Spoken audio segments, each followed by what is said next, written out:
Hello, dear listener, and welcome to Whisper Tales.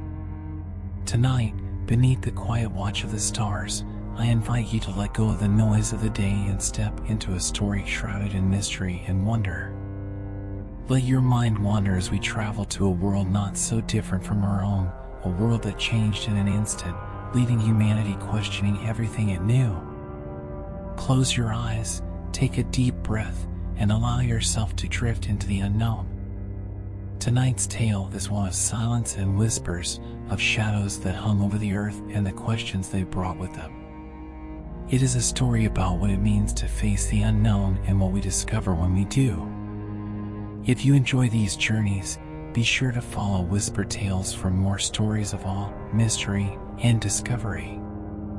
Now, settle in, relax, and prepare to embark on a journey into the heart of a mystery unlike any other. Shall we begin? It began without warning. A normal morning, with the hum of daily life carrying on as usual. Then, something appeared in the sky, something vast and unexplainable. At first, it was little more than a speck on the horizon, a faint distortion against the pale blue sky. People barely noticed. But as the hours passed, the speck grew larger, sharper, and undeniably real. By noon, it cast a shadow across entire cities. The object was massive, larger than any aircraft humanity had ever conceived. Its surface gleamed faintly, adorned with intricate patterns that seemed to shift and shimmer when viewed from different angles. But the most unsettling thing about it was its silence.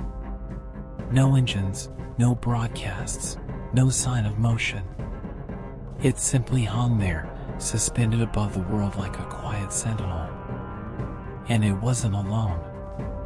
Within hours, reports flooded in from across the globe. Identical structures had appeared in dozens of locations, from the deserts of the Middle East to the icy tundras of Siberia, and over the bustling metropolises of New York, Tokyo, and Sao Paulo. They were eerily synchronized, their positions seemingly chosen with intent. Governments scrambled to respond, deploying fighter jets and reconnaissance drones to assess the threat. But the ships did nothing. No attacks, no retaliation, just the same impenetrable stillness. The world watched in stunned silence, unsure of what to do. Was this a first contact? A declaration of war? Or something else entirely? In the chaos, one question rose above the rest. What do they want?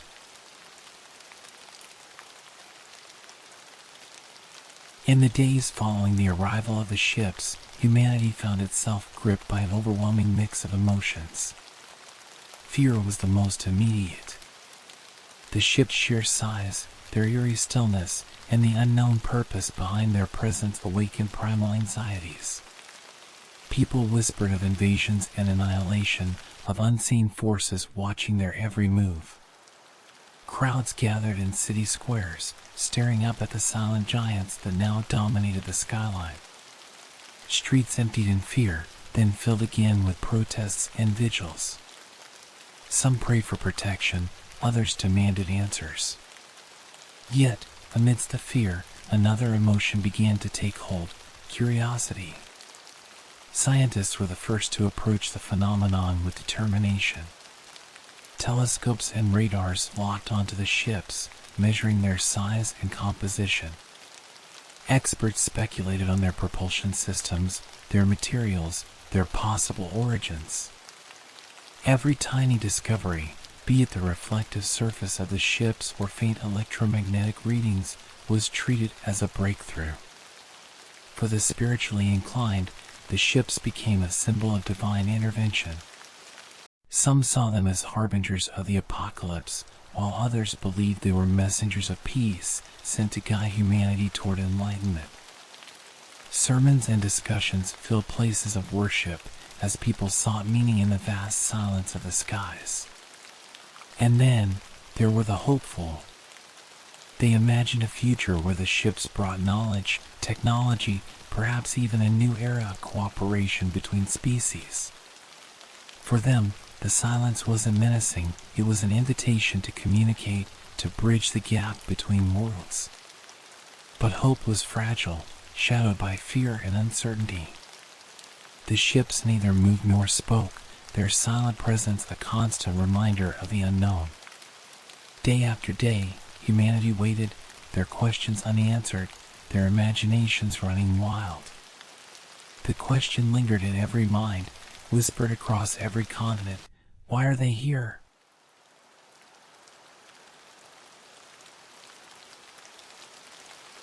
The first week after the ship's arrival was chaos. Governments declared states of emergency, militaries were mobilized, and the media was consumed with speculation.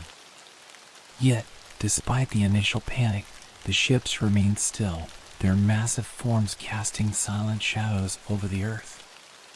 By the 10th day, the shock began to fade. People returned to work, schools reopened, and life resumed, albeit under the ever-present gaze of the ships. Still, every glance upward brought a fresh wave of unease. Humanity was living under a constant reminder that it was no longer alone, and no one could say what would come next. In the second month, the ships became an odd kind of normal. Children played in their shadows, their laughter mingling with the faint hum of news reports.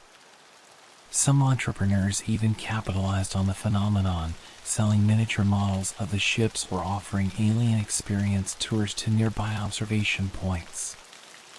Yet, beneath this veneer of normalcy, tension simmered. Conspiracy theories flourished. Some claimed the ships were observing Earth to decide if humanity was worth saving.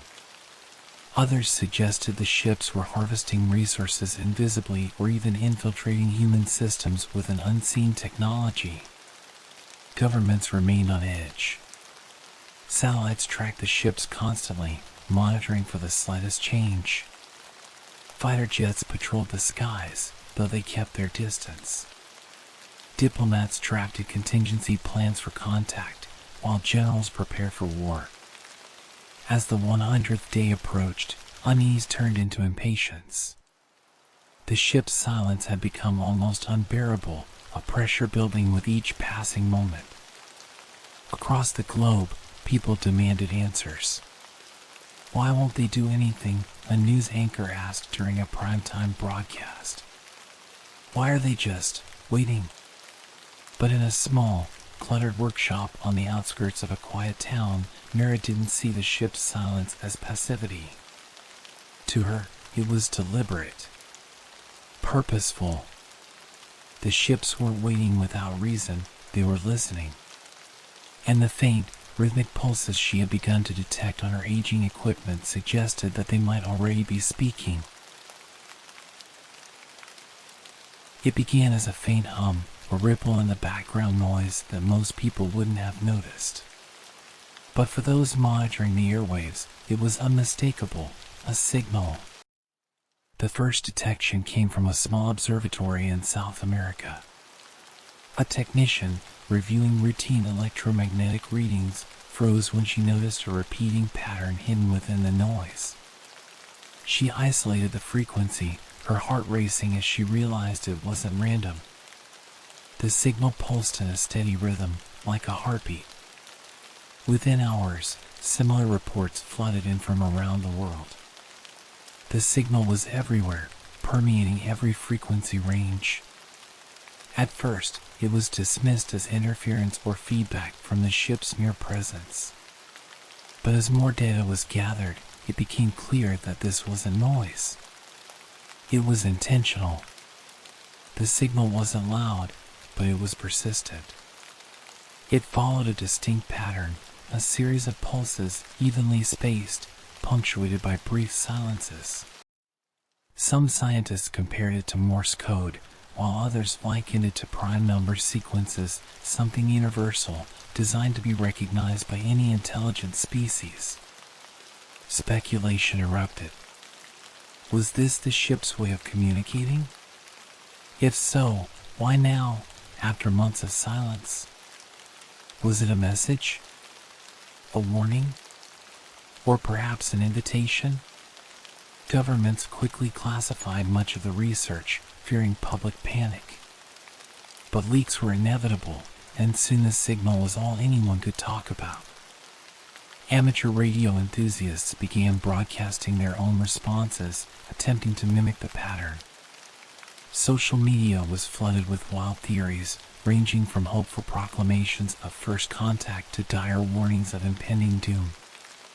Mira, who had spent the past few months quietly observing the ships, was among the first to recognize the signal's complexity. In her small workshop, surrounded by outdated equipment and handwritten notes, she recorded the pulses and began analyzing their structure. "It's not just a signal," she murmured to herself, staring at the waveforms on her screen. "It's layered. There's something underneath." She was right. Beneath the surface rhythm, faint traces of a second pattern emerged. It was fragmented, like static interspersed with deliberate tones. To Mira, it felt almost like a voice struggling to be heard. The ships, silent and still as ever, gave no indication that they were aware of humanity's frantic attempts to decipher the signal. But Mira couldn't shake the feeling that the signal was only the beginning, that it carried with it a challenge, a question, or perhaps even an answer. Mira's life had once been filled with sound.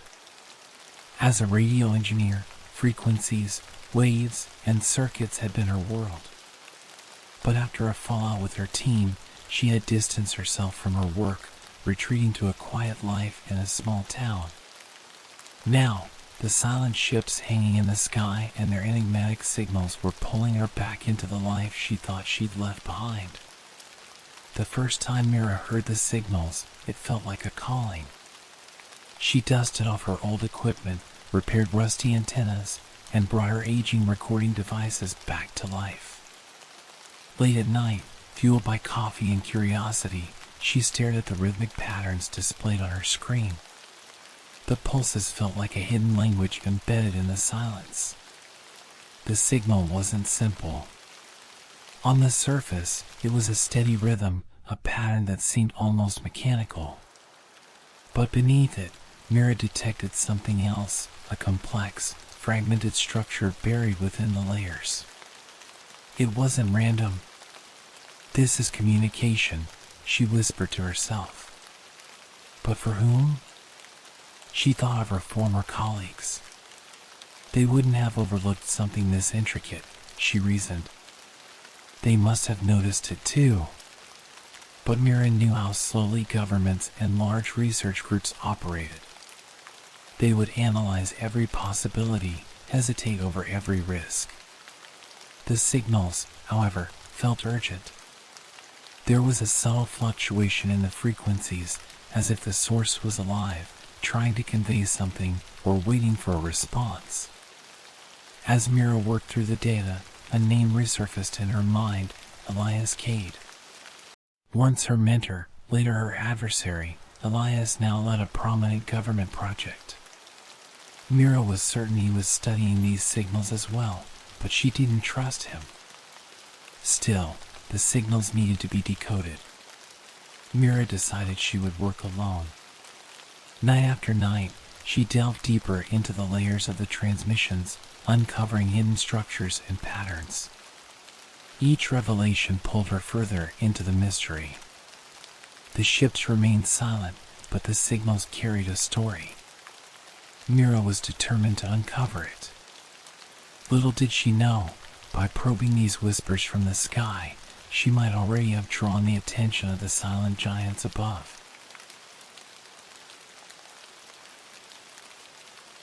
The discovery of the signals ignited a firestorm of speculation and debate across the globe. For months, humanity had lived under the shadow of the silent ships, and now, with the arrival of the enigmatic pulses, everyone seemed to have an opinion on what it all meant. For some, the signals were a sign of peace. The rhythmic patterns, steady and deliberate, felt like an invitation, an attempt by an advanced species to bridge the gap between worlds. Scientists and optimists latched onto this idea, pointing to the signal's mathematical precision as proof of intelligence and intent. Religious leaders, too, weighed in. Many claimed the signals were divine in origin, a test or message from the heavens. Sermons rang out, urging humanity to respond with humility and grace. Others took a darker view, warning that the signals heralded an apocalyptic reckoning. But not everyone saw the signals as a gesture of goodwill. Conspiracy theorists flourished, their platforms flooded with warnings of manipulation and deceit. "It's a trap," one prominent theorist declared during a live broadcast. "They're lulling us into a false sense of security before they strike." Governments, caught between public pressure and mounting tension, tread carefully. Some viewed the signals as an opportunity for diplomacy, assembling teams of linguists, cryptographers, and mathematicians to decode their meaning. Others prioritized military readiness, quietly preparing for a worst-case scenario. On the streets, the signals sparked both hope and fear. In some cities, crowds gathered to celebrate what they believed was the dawn of a new era.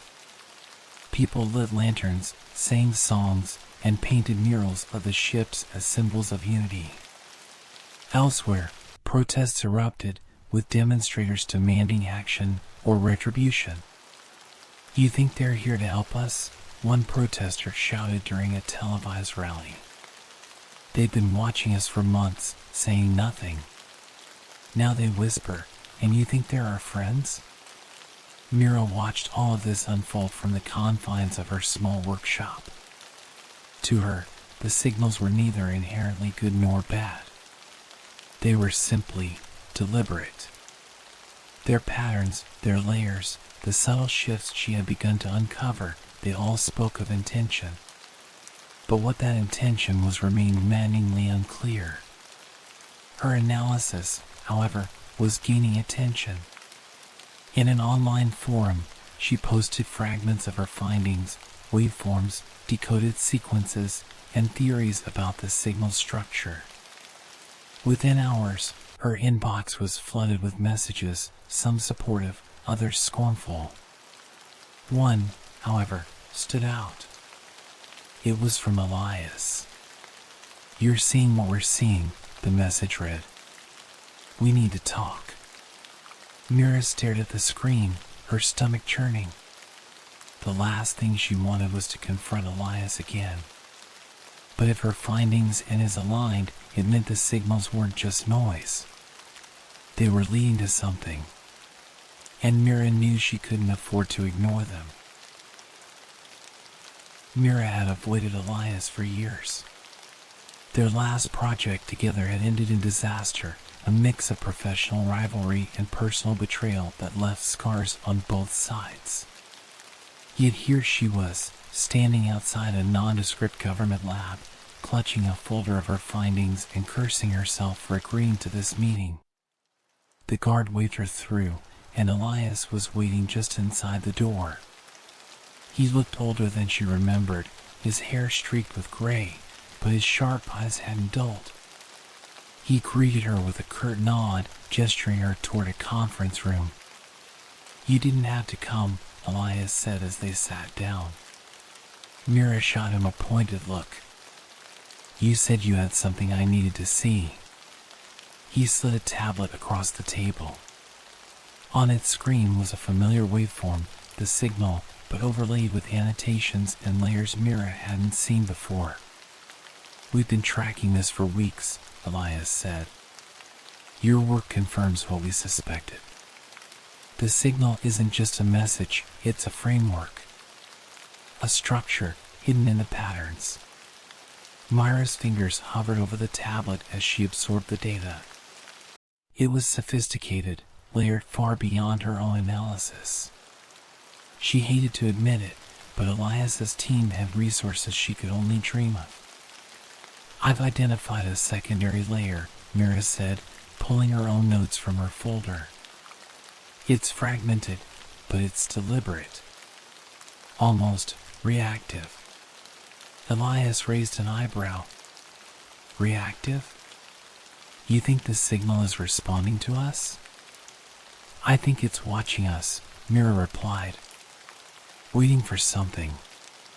The room fell silent. Elias leaned back, his expression unreadable. Do you have any idea what it's waiting for? Mira hesitated. Not yet. But it's not random. The shifts in the signal, they're too precise.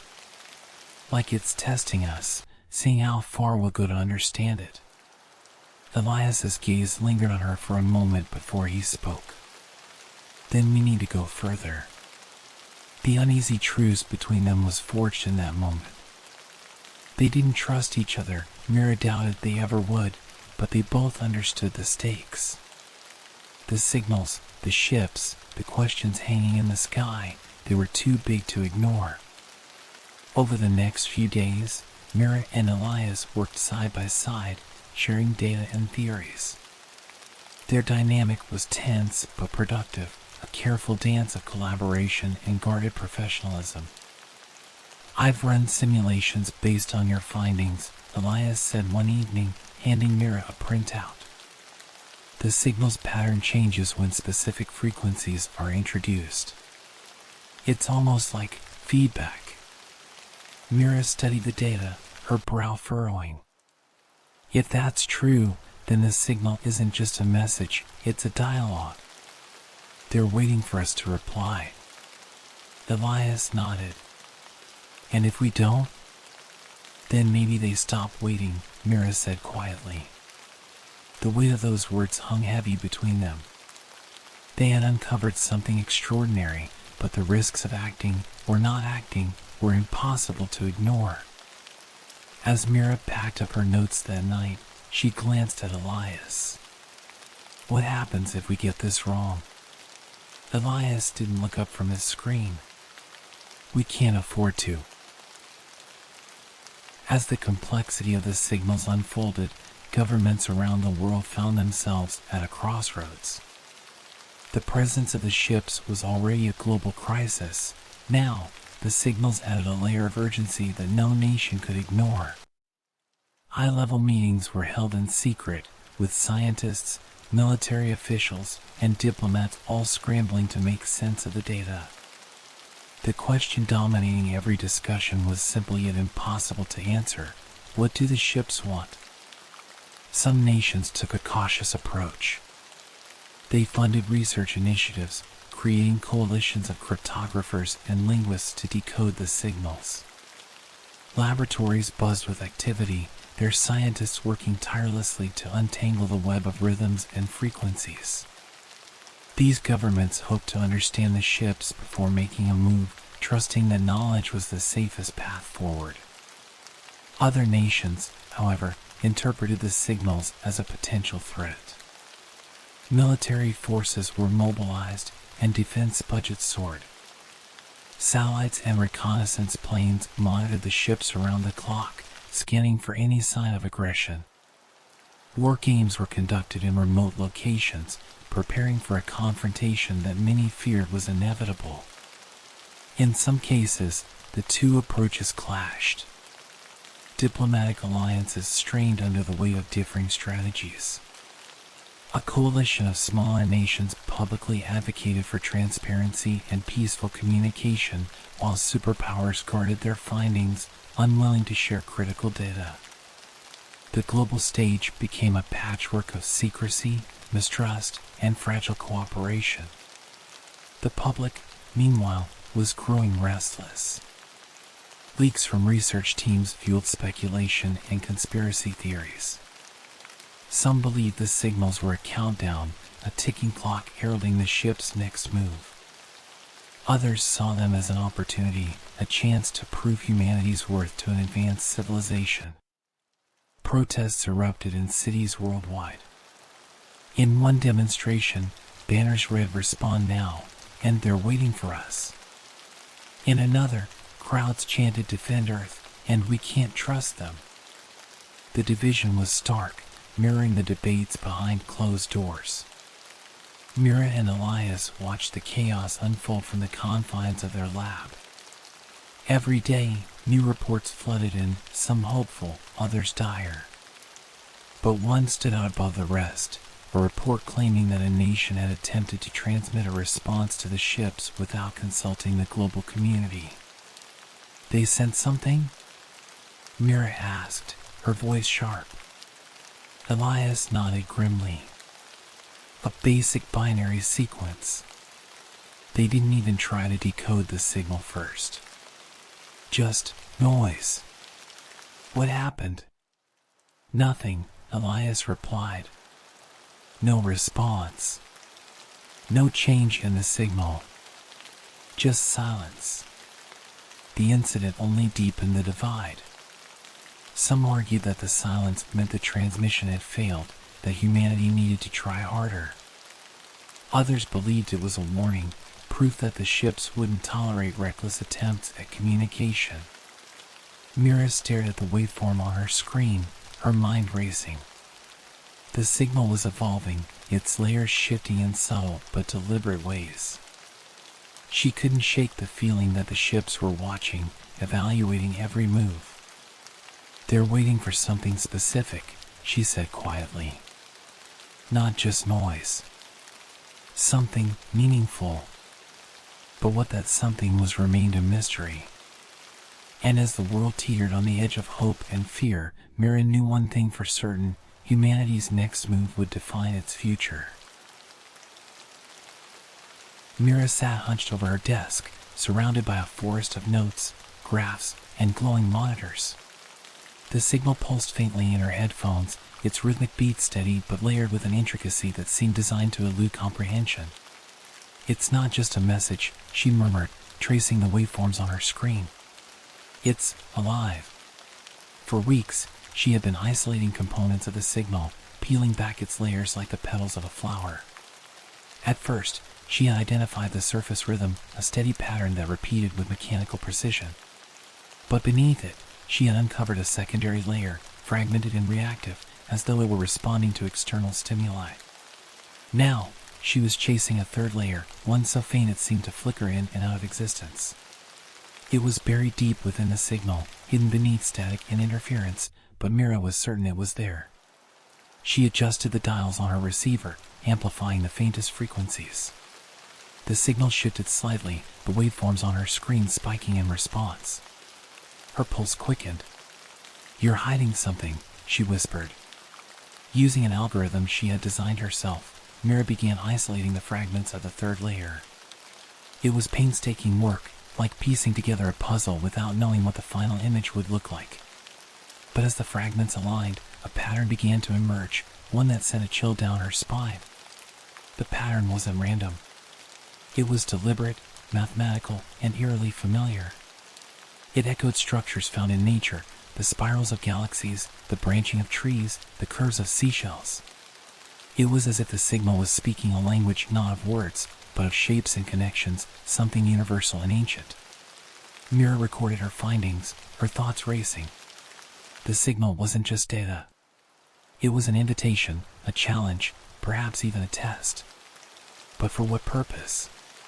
She reached for her notebook, scribbling furiously as she tried to make sense of the implications. The signal's complexity suggested intelligence far beyond human understanding. Whoever, or whatever, had created it had gone to great lengths to conceal its full meaning. But why? A knock at the door startled her. Elias stepped into the room, holding a tablet. You've been busy, he said, glancing at the maze of notes around her. So have you, Mira replied, gesturing to the tablet. What's that? Results from our latest simulations, Elias said, handing it to her. The signal reacts differently depending on the frequencies we send back. It's like feedback. Mira scanned the data, her heart racing. It's a dialogue, she said. They're not just sending, they're listening.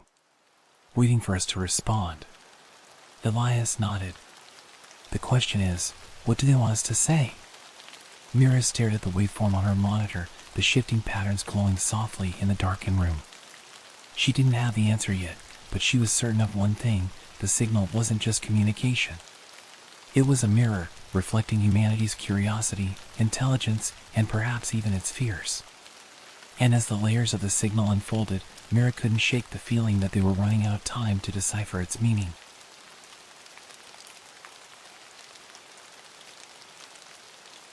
The breakthrough came late one night, long after Mira had lost track of time. Her equipment hummed faintly, the room dimly lit by the glow of her monitors. On the screen, fragments of the signal's third layer pulsed in a synchronized rhythm. She leaned closer, her fingers flying over the keyboard as she isolated a particular segment. The fragments she'd been piecing together for weeks finally aligned, revealing a pattern she couldn't ignore. "It's a code," she whispered, her voice trembling. "And it's complete." The code was deceptively simple at first glance, a series of numbers and geometric shapes repeated in precise intervals. But as Mira studied it, she realized it wasn't static. The shapes morphed slightly, their angles shifting, their sequences evolving. It was dynamic, as though the signal was adapting in real time. Elias arrived shortly after, summoned by Myra's urgent message. He studied the display with a mixture of awe and apprehension. "This isn't just a message," he said, breaking the silence. "It's instructions." Mira nodded. "A blueprint. But for what?" Together, they fed the data into a simulation program, translating the code into a three-dimensional model. The shapes expanded and connected, forming a structure that hovered in the air as a glowing hologram. It resembled a lattice, elegant and symmetrical, yet alien in design. "What are we looking at?" Elias asked, his voice hushed. "I think it's a system," Mira replied. "Energy, maybe? Or communication? Whatever it is, it's beyond anything we've seen before." The implications were staggering. If this blueprint represented a piece of alien technology, it could revolutionize everything: energy production, transportation, even human understanding of the universe. But there was a darker possibility. What if it's a trap? Elias asked, voicing the thought that had been nagging at Myra's mind. What if they're giving us this to see what we'll do with it? To test us? Mira didn't answer immediately. She stared at the hologram, her thoughts racing. The ships had been silent for months, their intentions unknown. Now, with this blueprint, they were offering humanity a choice. "Whatever it is," Mira said finally, "it's not random. They're showing us this for a reason. But it's up to us to decide what it means." Elias glanced at her, his expression grim. "And what if we decide wrong?" Mira turned back to the hologram, the glowing lattice casting faint shadows on the walls. She didn't have an answer. All she knew was that the signal wasn't just communication, it was a key. And somewhere out there, the ships were waiting to see if humanity was brave enough to use it. As Mira and Elias continued to study the blueprint, subtle patterns began to emerge, patterns that hinted at the intentions of the silent watchers above. The design was intricate, but its structure seemed almost organic, as though it were alive in some abstract sense. Mira traced a glowing note in the hologram, her fingers hovering just above the light. "Look at this," she said, pointing to the way the lattice expanded and contracted. "It's like a pulse. A rhythm."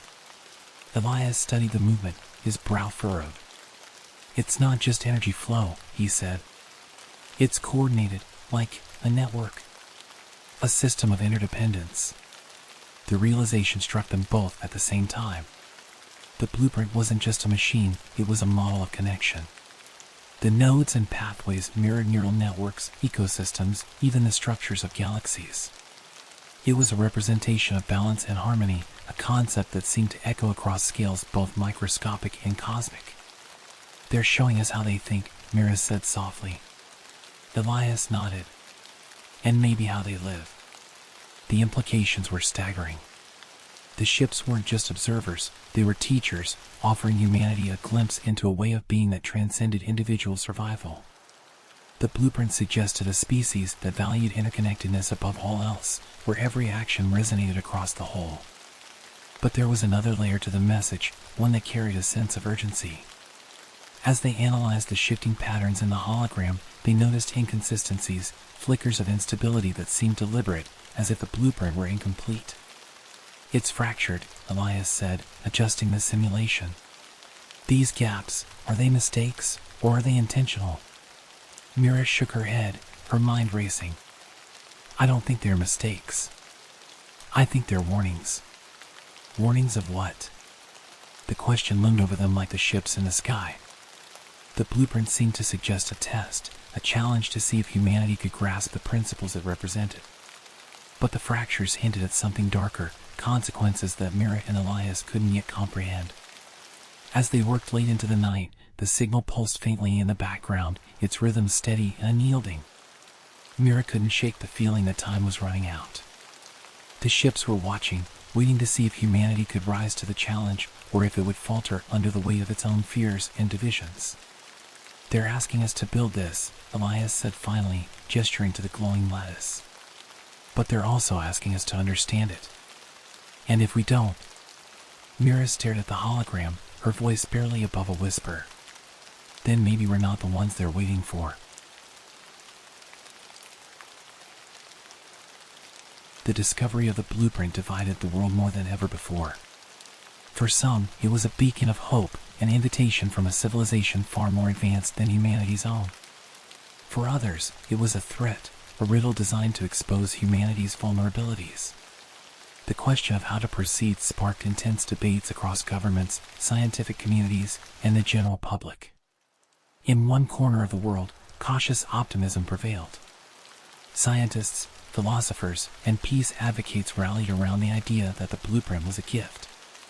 They argued that it represented not only advanced technology but also a glimpse into an alien philosophy, one that valued unity and balance.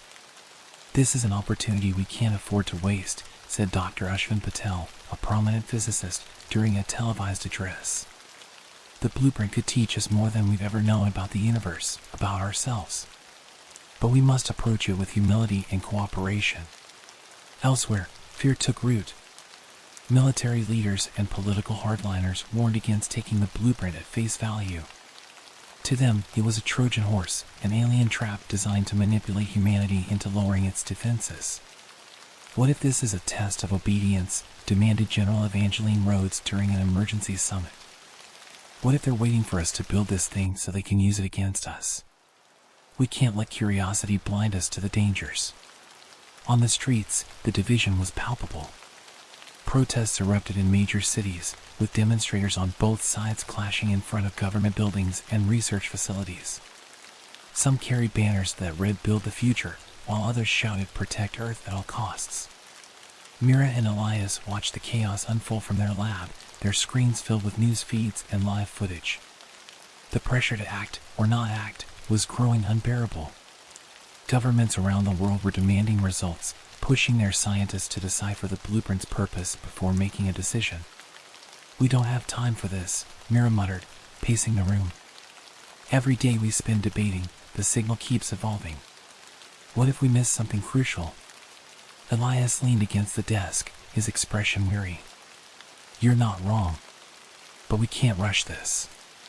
If we get it wrong," he trailed off, the implications hanging heavy in the air. As the debates raged on, Mira returned to her work. Late one night, as she analyzed yet another iteration of the signal, an idea struck her. "What if we respond?" she said aloud, startling Elias awake from where he had dozed off in a chair. He blinked at her. "What are you talking about?" "The signal," she said, her voice urgent. "It's been shifting, right? Reacting to the changes we're making in the blueprint. What if it's waiting for us to send something back?" Elias hesitated. "That's a risk, Mira. What if they don't like our answer? What if they're waiting for it?" she countered. "If we don't try, we'll never know." Elias sighed, rubbing his temples. "All right," he said finally. "But we do this carefully. We send something simple. Something universal." Mira nodded, her heart pounding. Together, they began crafting a response, a series of pulses based on prime numbers, a language of logic and order that transcended cultural boundaries. When the transmission was ready, they hesitated for a moment, their fingers hovering over the button.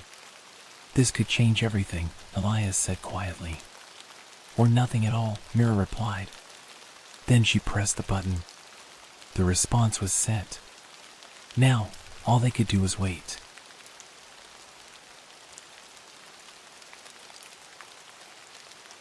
For several agonizing hours after Mira and Elias sent their response, nothing happened. The world remained silent, the skies unchanged, and the signal on their monitors continued its steady, rhythmic pulse. Elias paced the room, his arms crossed tightly over his chest. "Maybe they didn't receive it," he muttered. "Or maybe it wasn't what they were expecting." "They received it," Mira replied, her gaze fixed on the monitor. "Look." The waveform on the screen had shifted. The steady pulse that had defined the signal for months was now fluctuating, its rhythm accelerating and breaking into new patterns. Mira adjusted the dials on her equipment, amplifying the changes. "It's a response," she said, her voice trembling. Outside, the first visible sign of change appeared.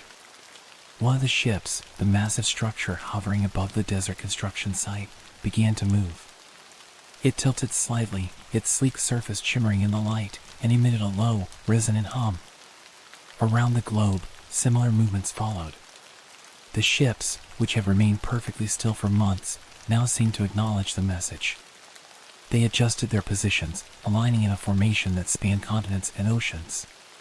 The hum grew louder, vibrating through the air and ground. It wasn't just a sound, it was a sensation, felt in the bones and the spaces between heartbeats. People across the world stopped in their tracks, staring at the sky in awe and fear. "What are they doing?" Elias asked, his voice barely audible over the hum. Myra's fingers flew over the keyboard as she analyzed the new waveforms. "It's synchronization," she said. "They're aligning with something. Or preparing for something." The hum reached its peak, then suddenly stopped. In its place, a beam of light erupted from the ship above the desert, shooting straight down into the structure humanity had built from the blueprint. The structure glowed, its intricate latticework illuminated with an otherworldly energy. Mira and Elias watched in stunned silence as the energy pulsed through the structure, activating nodes and pathways that had remained dormant. The ship above it emitted another tone, low, slow, and deliberate. "It's acknowledging us," Mira said, her voice a mix of wonder and dread. Then, as quickly as it had started, the light faded. The ships returned to their silent stillness, the energy dissipating into the atmosphere. But the structure they had built remained active, its core glowing faintly as if alive. Across the world, the reaction was immediate. Some celebrated, convinced that the ship's response signaled the beginning of a new era. Others panicked, interpreting the event as the first move in a larger, more dangerous plan. Mira stared at the glowing structure, her thoughts racing. The ship's reaction had answered some questions, but it had raised many more. What had they just activated? And why? "They've given us something," Elias said quietly. "But we still don't know what it is." Mira nodded, her gaze fixed on the structure.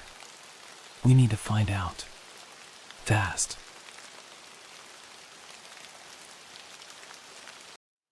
The activation of the structure brought the world to a standstill. News outlets broadcast live footage of the glowing lattice, its pulsating energy casting an eerie light across the desert sands. Commentators speculated endlessly, their voices tinged with awe and fear. Around the world, reactions were as varied as the people experiencing them. Some hailed the structure as the dawn of a new era, a testament to humanity's ability to rise to the challenge of first contact. Crowds gathered in celebration, lighting candles and releasing lanterns into the night sky as symbols of hope. But not everyone shared their optimism. Others viewed the activation as a grave mistake, a door open to dangers humanity couldn't possibly understand. Protests erupted in major cities, with demonstrators demanding that the structure be dismantled or destroyed. "Shut it down," they chanted. "We can't trust them." Governments were equally divided. Some nations called for cautious study, urging cooperation and transparency in deciphering the structure's purpose. Others mobilized their militaries, preparing for what they believed was an inevitable betrayal by the ships. Within scientific communities, the debate raged on. The structure's energy field continued to spread, causing minor disruptions to communication systems and power grids. Some researchers reported strange phenomena, localized distortions in time, inexplicable fluctuations in gravity. This isn't just technology, one physicist declared during a televised panel. It's rewriting the rules of physics as we know them. Whatever this is, it's beyond anything humanity has ever encountered. Amid the chaos, Mira and Elias worked tirelessly in their lab, their attention focused on the signal that had once guided them. But something had changed.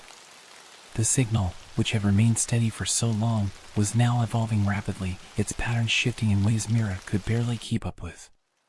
"It's accelerating," Mira said, her voice tight with urgency. "The structure is triggering something. It's alive." Elias glanced at her, his expression grim. "If that's true, then the question isn't just what it's doing," he said. "It's why." The visions reporting near the structure grew more intense. People described seeing not just alien worlds, but humanity's own future, a future shaped by choices they had yet to make. For some, the visions were inspiring, filled with images of prosperity and harmony. For others, they were terrifying, showing cities in ruin, their skies darkened by the silent watchers. Mira experienced another vision herself, one that left her shaken to her core. She saw the ships departing, their shadows lifting from the earth. But they didn't leave in peace. They left behind silence, a silence filled with the echoes of what could have been. "They're not here to save us," she told Elias afterward. "They're here to see if we can save ourselves." The realization spread like wildfire through the global consciousness. The blueprint wasn't just a test of intelligence or capability. It was a mirror, reflecting humanity's deepest fears and greatest potential. The choice wasn't about the ships. It was about humanity. But as the structure continued to hum, its energy intensifying with each passing day, one question loomed larger than all the rest. What would humanity choose to do with the power it had been given? The activation of the structure brought the world to a standstill. News outlets broadcast live footage of the glowing lattice, its pulsating energy casting an eerie light across the desert sands. Commentators speculated endlessly, their voices tinged with awe and fear. Around the world, reactions were as varied as the people experiencing them. Some hailed the structure as the dawn of a new era, a testament to humanity's ability to rise to the challenge of first contact. Crowds gathered in celebration, lighting candles and releasing lanterns into the night sky as symbols of hope. But not everyone shared their optimism. Others viewed the activation as a grave mistake, a door open to dangers humanity couldn't possibly understand. Protests erupted in major cities, with demonstrators demanding that the structure be dismantled or destroyed. "Shut it down," they chanted. "We can't trust them." Governments were equally divided. Some nations called for cautious study, urging cooperation and transparency in deciphering the structure's purpose. Others mobilized their militaries, preparing for what they believed was an inevitable betrayal by the ships. Within scientific communities, the debate raged on. The structure's energy field continued to spread, causing minor disruptions to communication systems and power grids. Some researchers reported strange phenomena, localized distortions in time, inexplicable fluctuations in gravity. "This isn't just technology," one physicist declared during a televised panel. "It's rewriting the rules of physics as we know them." Whatever this is, it's beyond anything humanity has ever encountered. Amid the chaos, Mira and Elias worked tirelessly in their lab, their attention focused on the signal that had once guided them. But something had changed. The signal, which had remained steady for so long, was now evolving rapidly, its patterns shifting in ways Mira could barely keep up with. "It's accelerating," Mira said, her voice tight with urgency. "The structure is triggering something. It's alive." Elias glanced at her, his expression grim. "If that's true, then the question isn't just what it's doing," he said. It's why the visions reported near the structure grew more intense. People described seeing not just alien worlds, but humanity's own future, a future shaped by choices they had yet to make. For some, the visions were inspiring, filled with images of prosperity and harmony. For others, they were terrifying, showing cities in ruin, their skies darkened by the silent watchers. Mira experienced another vision herself, one that left her shaken to her core. She saw the ships departing, their shadows lifting from the earth. But they didn't leave in peace. They left behind silence, a silence filled with the echoes of what could have been. "They're not here to save us," she told Elias afterward. "They're here to see if we can save ourselves." The realization spread like wildfire through the global consciousness. The blueprint wasn't just a test of intelligence or capability. It was a mirror, reflecting humanity's deepest fears and greatest potential. The choice wasn't about the ships. It was about humanity. But as the structure continued to hum, its energy intensifying with each passing day, one question loomed larger than all the rest. What would humanity choose to do with the power it had been given? As the structure's glowing lattice cast its light across the desert, humanity faced its most profound challenge yet, understanding the purpose of the blueprint. It was clear that the ships had delivered more than just a technological marvel. The blueprint was a choice, a crossroads between potential and peril. In labs and think tanks across the globe, teams of scientists and engineers worked around the clock to unravel the mystery. The structure seemed to function as a generator, but the energy it produced defied conventional physics. It didn't degrade or dissipate, it flowed in endless, self-sustaining loops, as if pulled from the fabric of reality itself. This could solve the energy crisis, one scientist declared during an international summit. If we can harness this, we could eliminate scarcity. But we must tread carefully. The implications of this technology go far beyond energy. Meanwhile, ethicists and philosophers debated the moral implications of the blueprint. Was it truly a gift, or was it a test of humanity's wisdom and restraint? Some argued that activating the structure further would be an act of hubris, tempting consequences they couldn't foresee. Others believed it was a responsibility, humanity's chance to prove itself worthy of the opportunity. But the blueprint wasn't yielding its secrets easily. The visions it provoked grew more vivid, more personal. Mira experienced another, more detailed glimpse. This time, she saw the structure in operation, its energy rippling outward and connecting with similar structures on other worlds. "It's a network," she told Elias, her voice trembling. "The ships have done this before. They've left blueprints like this on other planets. It's how they measure civilizations." Elias frowned, studying the data. "And what happens if a civilization fails the test?" Mira didn't respond. The visions had shown her the answer: desolate worlds, their skies darkened, their structures cold and lifeless. As days turned into weeks, tensions mounted. Some nations pushed forward, demanding that the structure be fully activated, despite the risks. Others called for a moratorium, urging caution and further study. Protests erupted worldwide, with demonstrators clashing over the best path forward. At the construction site, the energy emanating from the structure began to intensify. Instruments picked up anomalies in the surrounding area, temperature fluctuations, electromagnetic pulses, even faint distortions in the fabric of space. It was as if the structure was waiting for something. Mira and Elias worked tirelessly, analyzing the latest data. The signal, which had guided them for so long, was becoming increasingly erratic. Its once clear patterns now seemed fractured, as though the ships themselves were uncertain. "They're testing us," Elias said one evening, his voice heavy with exhaustion. "But the test isn't just about understanding the blueprint.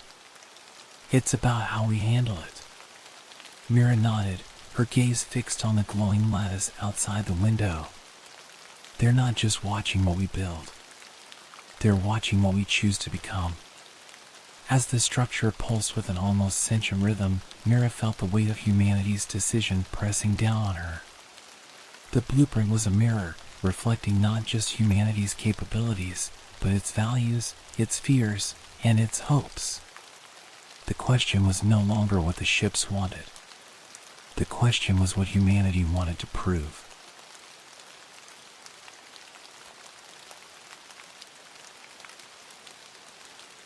The structure's glow grew brighter with each passing day, casting long shadows across the desert sands.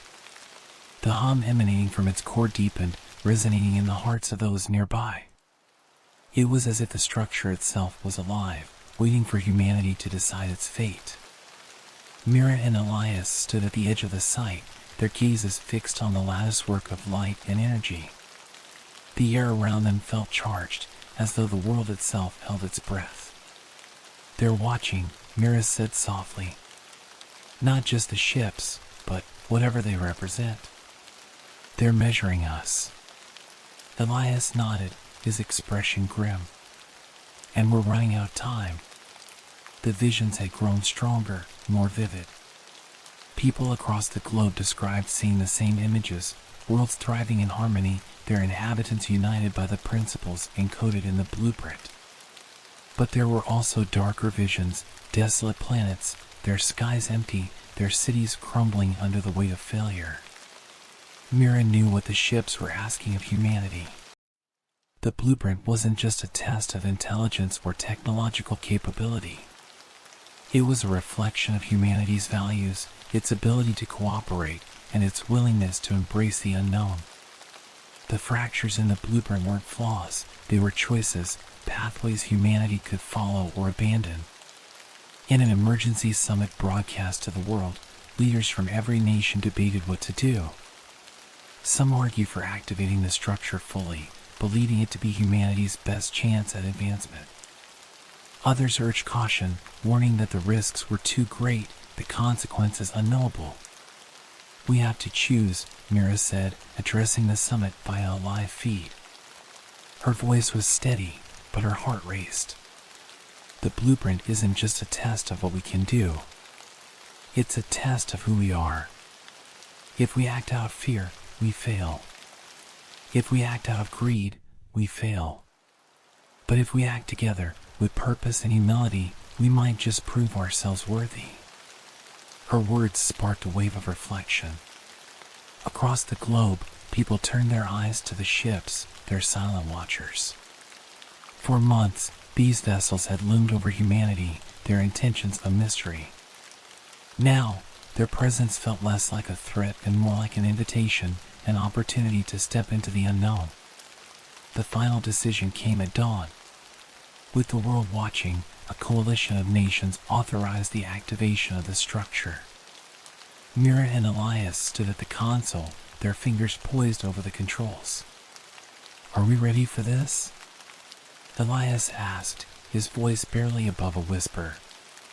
Mira met his gaze, her own filled with a mix of determination and fear.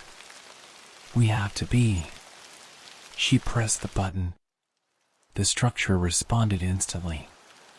Its glow intensified, beams of light shooting skyward to connect with the ships above.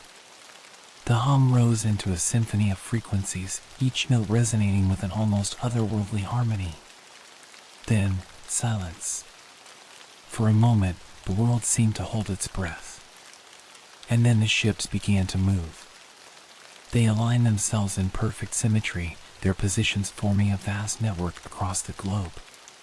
From their surfaces, waves of light cascaded downward, enveloping the planet in a shimmering aurora. The visions returned, more vivid than ever. This time, they weren't warnings or possibilities. They were a message. The ships weren't here to destroy. They weren't here to save. They were here to offer a choice. In that moment, humanity understood the final lesson. The blueprint wasn't about building something extraordinary. It was about becoming something extraordinary. The ships had given humanity the tools, but it was up to them to decide how to use them to build a future defined by connection, unity, and purpose. As the aurora faded and the ships returned to their silent stillness, Mira felt a profound sense of hope. The test wasn't over, but for the first time, humanity had taken a step forward into the unknown and toward a brighter future.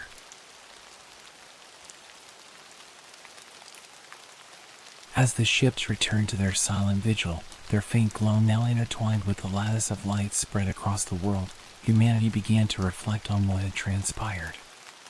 The blueprint was no longer just a collection of shapes and patterns, it was a mirror that had revealed both the best and worst of what humanity could be. For some, the experience was a humbling reminder of the vastness of the universe.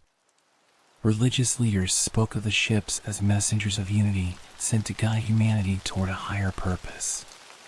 Philosophers debated the implications of the blueprint's design, questioning whether humanity was truly ready for the responsibility it carried.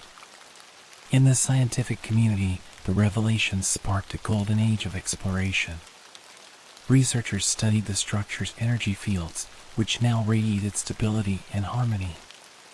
The technology hinted at possibilities far beyond anything humanity had ever imagined: unlimited energy, instantaneous communication, and even the potential for interstellar travel. Yet, the lesson of the blueprint was clear. It wasn't just about advancing technology. It was about how humanity would wield it. Mira stood on the edge of the desert site, watching the lattice shimmer faintly in the morning light. The air was cool, the horizon painted in soft pastels. Elias joined her, his expression thoughtful as he gazed at the structure. "They gave us the tools," he said quietly. "But they're not going to tell us what to do with them." Mira nodded. "It's our story to write now. Whether we rise or fall, it's up to us." The ships remained, their presence a constant reminder of the test humanity had undertaken. They offered no further signals, no guidance. Instead, they seemed to wait, as if observing from a distance to see what choices would unfold. In the months that followed, humanity began to change. Old rivalries softened as nations collaborated to understand the blueprint's full potential. People began to see the ships not as a threat, but as a symbol of something greater, proof that humanity was not alone and that its future was still unwritten. But questions lingered. Why had the ships chosen Earth? What had happened to the other civilizations tested by the blueprint? And most importantly, what would the Watchers in the sky do if humanity failed to live up to its potential? Mira didn't have the answers, but as she looked up at the nearest ship, she felt a strange sense of peace. The blueprint had been a gift, yes, but it was also a challenge, a reminder that humanity's greatest strength lay not in its technology, but in its capacity for connection, curiosity, and hope. The future remained uncertain, an open canvas waiting to be filled. But for the first time in a long time, humanity wasn't afraid of the unknown. They were ready to face it, together.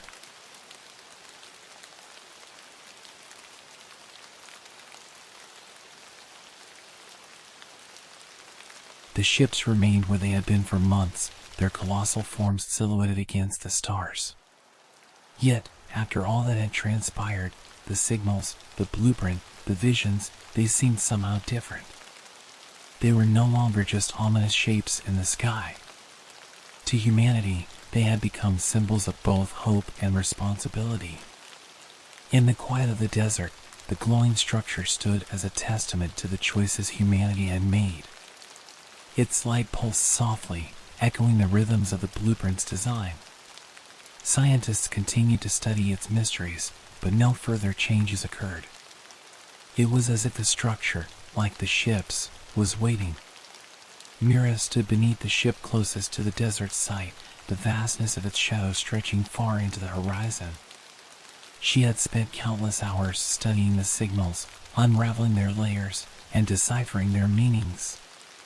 Now, there was only silence. "They're not going to say anything else, are they?" Elias said, walking up beside her. Mira shook her head. I don't think they need to. They've given us everything we need. Elias gazed up at the ship, his expression unreadable. Do you think they'll leave? One day? Mira considered the question. The ships had hovered silently for so long, their purpose inscrutable. Even now, after everything, their true nature remained a mystery. Maybe, she said finally. But even if they do, they'll still be watching. Not from here, but from somewhere. Elias nodded, the weight of her words settling over them. The ships were more than physical entities. They were sentinels, guardians of something far greater than humanity could yet comprehend. Their silence was not absence, but a presence more profound than words. The world began to adapt to life under their shadow. Old fears faded, replaced by new questions and a cautious optimism. The blueprint's lessons became a central part of global discourse, a reminder that the ship's gift wasn't just about technology, but about the choices humanity would make with it. And so, the ships remained silent watchers in the sky, their intentions still cloaked in mystery. Perhaps they were waiting for humanity to prove itself further. Perhaps they were waiting for something humanity couldn't yet imagine. Or perhaps they were simply waiting for humanity to learn how to listen. As Mira turned to leave the site, she cast one last glance at the massive ship above her. Its surface shimmered faintly, reflecting the first light of dawn. It was beautiful and unknowable, a mirror to the endless possibilities of the universe. Whatever lay ahead, Mira knew one thing for certain: the story wasn't over. It was only just beginning.